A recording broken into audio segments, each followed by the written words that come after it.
Kabramians. I'm Almia N. Nanagad, Sales Master from Anonas Center.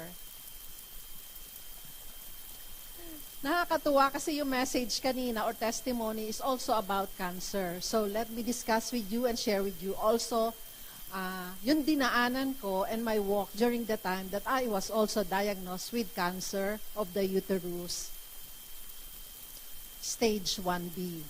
But this time, since she did not undergo chemo, I myself undergo chemo. But siguro I would just like to give honor as I stand here before in front of you sa Panginoon. To God be the glory. Kasi ang ganda talaga nung ginawa niya sa akin.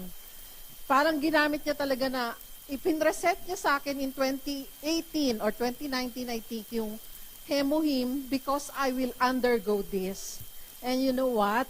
Yung gusto ko talagang ipagpasalamat not just yung nangyari sa akin, but I also would like to give thanks dun sa mga tao na naging dahilan kung bakit nakakilala ko kay Atty. And then, siguro i-share ko lang din po sa inyo yung during the time na God has given me the opportunity na sabihin niya sa akin na if I have to undergo this, Lord, you have to be there with me. So, ang una niya binigay na message kasi sa akin is yung sa synoptic na books, sa Matthew, Mark, Luke, and John about the leprous man. Di ba sinabi po niya na, God, if you want me to be healed, you can take this sickness. And ano po ang sinagot ng Panginoon? I want to be healed. And then, kinonfirm niya po yun sa akin sa Exodus 33:17. Sinabi niya, di po ba doon yung, I will do the very thing you ask because you have found favor in my eyes and I know you by name. So, yun yung mga words na sinabi ng Panginoon sa akin. So, that's my, siguro, first is that the gratitude. Second is the Atomy supplement products that were operating. So, operating, of course, the Hemohim.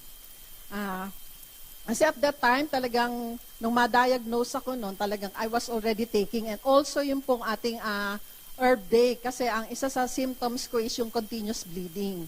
So, during the time nung nagkikimo ako, may mga pictures din po kasi dito na ipepresent sa inyo, tungkol din po yun dun sa time na ako po ay naglalaboratory, kasi every first chemo or every succeeding chemo, I had to undergo 6 chemos, kailangan ng laboratory test.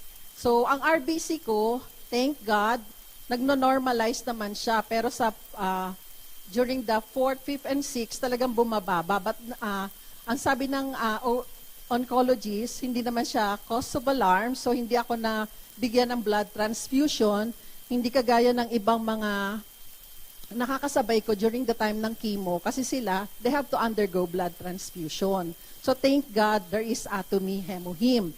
Also sa milk thistle. Sa milk thistle kasi, doon mo makikita yung SGPT and SGOT ko. Pag nakita niyo po dyan sa sa screen, talagang nung una, within the range. Pero nung nag-undergo ako ng unang chemo ko, biglang tumaas. It's 111, ang range between 35 to 43. So ang ginawa ko, nag-request ako ng milk thistle. With the milk thistle, from 111, bumaba siya on my second chemo, kasi first chemo din, 111. And then, for the second chemo, undergo ng laboratory test, nakita, it's already 57. So, bumababa with the milk thistle na ginagamit ko. And then, with the hair tonic as well. So, kasi nakalbo po ako, pero look, ang blessing sa akin ng Panginoon, naging naging kulot pa nga po yung pagtubo ng aking hair. So praise God for that, hindi na po ako magpapakulot. And then, lastly po, yung disposition. So siguro with that, the gratitude, the operating, and then the disposition na with what I have undergone, kinakailangan siguro na for me na never stop, never give up. Kung ang Panginoon nga never gave up on me, ako pa kaya ang mag-give up. So I will never give up.